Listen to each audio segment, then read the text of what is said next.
Okay, so let's have a tour around Toronto while also actually learning something. You all see that? That's it. Begin. 4. Reaping the rewards of mindfulness. In this part, discover the wonderful ways in which mindfulness can help you, from boosting your well-being to dealing with anxiety. Try some of the techniques used in mindfulness therapy to manage depression. I know this is too slow for the internet these days. Let's give you a little 1.2. Find out how to teach mindfulness to children and pick up some useful tips on mindful parenting. Chapter 11. Discovering Greater Happiness. In this chapter, exploring happiness, linking mindfulness with the science of happiness, finding meaning in your life, discovering ways of boosting creativity. I just started my career. I had a job with a proper salary going straight into my bank account. Much more money than any pocket money or student loan I'd received. The feeling was exhilarating. I'd made it. All those years at school, all those exams at university, slogging away, and now I'd made it. Now what? Spend it, of course, I thought. So I went out and spent it. A new car, clothes, the latest gadgets and gizmos, and yet the pleasure was short-lived. Before long, that sense of emptiness I'd unconsciously been running from returned. Something was missing. Chasing after stuff wasn't the way to happiness, even though the whole of society seemed to advertise that it was. My search for real and lasting happiness began. What's a concrete example of this in everyday life? Like, that could sound a bit cliched, right? But I think there's evidence there. For example, today, right? Were you like looking for something, some dopamine, some reward? Ice cream, snacks, seeing something, watching TV. Now, sometimes those things are great, you know, they're enjoyable and they're relaxing, but sometimes they don't actually give you quite the pleasure you want, right? 100 times, right? Sometimes that thing hits the spot, but sometimes it's actually more like, oh, how much should I really enjoy? How much should I really enjoy that? And so I think that's a good example. Like, these techniques might be helpful for choosing activities that give us that kind of like reward of feeling content or satisfied or meaning. And sometimes also the exact same activity done differently can actually give a lot of value. For example, you're going to go and see friends. Hey, that's something that is great, connecting. Like, it seems like a pretty good win. But is it that like seeing them in a loud bar is not always kind of rewarding? Or is it that by just really appreciating the time you have around them, like these people here in the park, you're going to actually enjoy it more? By asking questions. For example, sometimes with friends are like, Google random question generator, and it gives you like interesting questions to ask a friend, like, what's something very few people know about you? What do I learn about you in 6 months that I wouldn't know in 6 weeks? What's your biggest pet peeve? And these are kind of fun because you can actually like look at them, you could slide them into the conversation. You could say, hey, I found this cool thing online and it asked me this question about what are my biggest pet peeves. And I realized, I don't know if I know yours. Here are mine. So these are all things that you can think about mindfulness or maybe any technique as a way of taking those moments you appreciate and appreciating them more, getting more value from them. What do you take away from this? If you had to tell someone else what was interesting so far, what would you say? Is there something concrete you could do differently? For example, would it be, let me like Google random question generator, or let me think about actually those activities I do and sometimes how I can make them even more enjoyable or get more meaning and value. Again, sitting to appreciate this, sometimes it just feels amazing. 10 out of 10, sometimes it's 3 out of 10, and those are all fine, but are there ways to kind of push that 3 up? Is it playing music like what that person's doing now? A favorite song? Or is it just stopping and thinking, why am I grateful for this moment right now? Why am I really happy to be alive?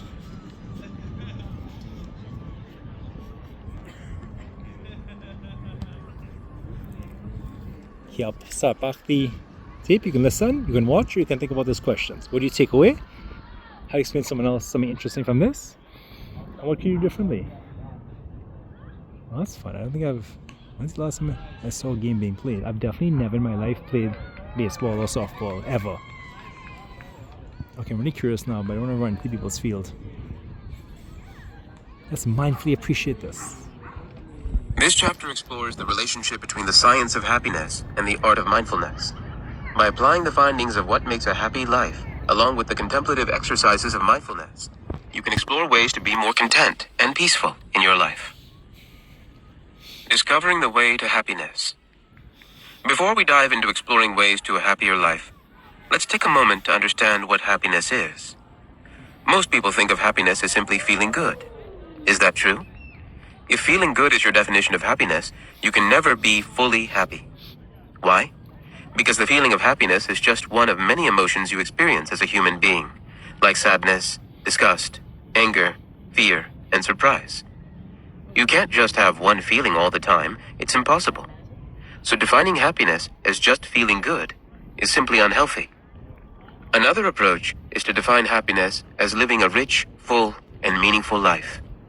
This way of defining happiness was suggested by the ancient Greek philosophers who called it eudaimonia, which means human flourishing. Cultivating a rich, meaningful life is also the aim of a well-researched mindfulness-based therapy called acceptance and commitment therapy, which is covered in Chapter 13. You could take a Google, acceptance commitment therapy, and something I want to underscore that I think we're not coming across this material as well as it could is these things, like when you see with therapy, these are things that may have been developed over decades, like literally. I bet. How many papers do you think there are published about acceptance and commitment therapy? How many papers? 10,000? 20,000? But they're not one thing. And also, you can think about them as techniques developed for therapeutic settings, but the principles apply to all 8 billion people.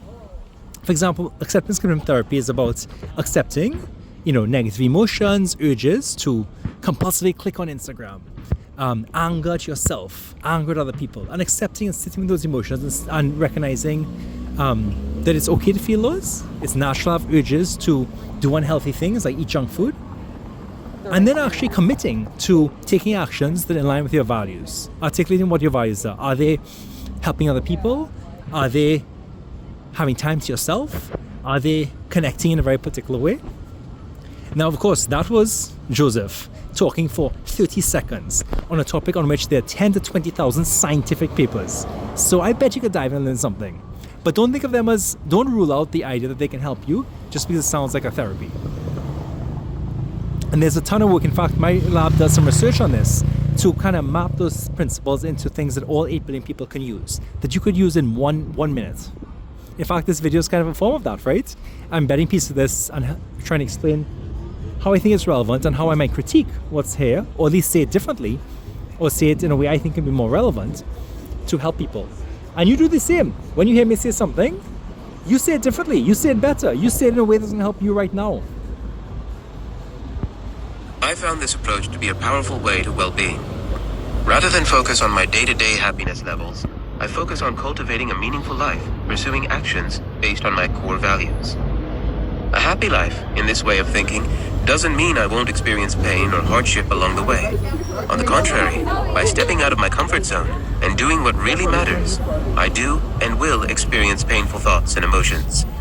But I can use the mindfulness skills of stepping back from my thoughts and kindly accepting my emotions as I pursue my dreams. In this way, my day-to-day moods and negative thoughts can come and go as they wish, and they don't need to impact the actions I take. I mainly focus my efforts and attention on what I can choose, the daily actions I take to create a purposeful life. Happiness requires effort and skill. You may think that if your needs of food, shelter, clothing, and loving relationships are met, you'll naturally be happy. Unfortunately, this isn't true. You can have all these things and many more luxuries and yet feel miserable. Why? Because as human beings, happiness is not our natural state. Otherwise, most people with enough money and friends would be happy. Of course, we know that's not true. Depression is the #1 disability in the world, according to the World Health Organization. Humans have evolved primarily to survive, not to be happy. So although we may feel good when we eat some delicious food or have a nice time with friends... Damn, that is a quote. Human beings have evolved to survive, not to be happy. And so all the urges in our brains, our seeking of reward, pleasure, and avoiding punishment or pain, discomfort, those may actually not serve to make us happy. those instincts actually are out of tune with what we have in the modern era, which is an abundance of stimulation, food, stuff, and also even discomfort. We have historically incredibly low levels of discomfort physically. Think of it being cold outside, think of it being warm. We have so much that protects us from that. And in fact, you could Google a book, cold ice exposure or cold exposure. I think there's some good resources, or go to GPT and ask, how can cold exposure make you happier? And I think a key part of this, at least the way I've understood it, is actually that you want to basically intentionally expose yourself to discomfort as a way of helping reset your expectations and appreciate what you have more. I can give you an example. Try a cold shower, because I can tell you, for me, from Trinidad, a cold shower is the worst, most painful thing I do each day. That's an exaggeration. But when I do the cold shower, I think to myself, this is really uncomfortable. I do not like this. It is going to be so good when I get out of this. And it's great when I get out. But also I think, let me think of the thing I least want to do today. The most unpleasant thing. And let me recognize that if I can stand in the shower for 10 seconds, 30 seconds, I can do that thing. I can say to myself, discomfort's part of life. My goal today is not to avoid discomfort. My goal is to choose the discomfort that is going to get me long-term happiness. So what do y'all take away from this? Like, what's something you tell someone else was interesting? Like, one interesting idea.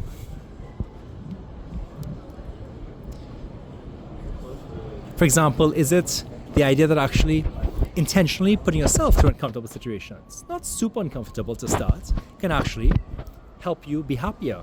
One, because you enjoy things more, and two, because you train yourself to withstand discomfort that gets you long-term happiness. What's one that you could do differently? Keep an eye out. Google or GPT. What examples of how cold exposure and exposure discomfort can help me?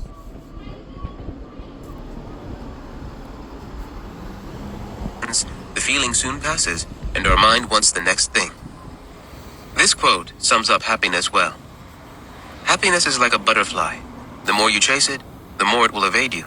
But if you notice the other things around you, it will gently come and sit on your shoulder. Henry David Thoreau. Mindfulness doesn't make the feeling of happiness into a goal. Instead, mindfulness teaches you to accept and learn from the rich range of emotions you experience as a human being. As a member of the human family, you're going to feel hurt, sad, angry, shame, guilt, and sorrow, as well as happiness. Denying, suppressing, or fighting your negative thoughts and emotions has one effect. They come back stronger. Your life then revolves around trying to get rid of difficult emotions, rather than directly focusing on creating a meaningful life. Leave it hanging. Being kind, curious, and accepting of your difficult thoughts has another effect. They ease, so you can turn your attention on getting on with life, doing what matters most to you. Cultivating happiness in your life has scientifically proven benefits. Happiness improves your relationships. You have more friends and get on better with them. Happiness boosts your intelligence. No matter how smart you are, you use those brain cells well. Happiness makes you more optimistic. You see the bright side in most situations. Your optimism makes you feel happier too. Happiness makes you live longer and more healthily. You have lower blood pressure and fight off diseases more effectively. Happiness supercharges your creativity. You're capable of coming up with new and innovative ideas for home and work. Remember, thinking of happiness as a feeling will encourage you to chase the emotion in an unhealthy way. Instead, focus on finding out what's most important in your life and your values, and take action to move towards them. Use your mindfulness and acceptance skills to manage the difficult emotions and let happiness come and go as a side effect. Exploring your ideas about happiness. Everyone has their own ideas about what happiness means to them. You may have ideas about happiness that you're not even aware of. Tip: an interesting way of finding out your ideas about happiness is a technique called sentence completion. Complete the following sentences quickly with 5 or 6 different answers without thinking too much. The things that truly make me happy are: to be 5% more mindful in my life, I need to. To be 5% happier in my life, I need to. Keep your answers handy. Practice. Take a second there. To be 5% more happy. I can try. Here's a good place to end the video. How do you tell someone else something cool you learned from this? What's one that you could do differently? You could try looking up this book. You can see where it is or what chapter it is. Or just plug into GPT. Prompts like, what are 10 things I can do to be 5% more happy? Have a good day.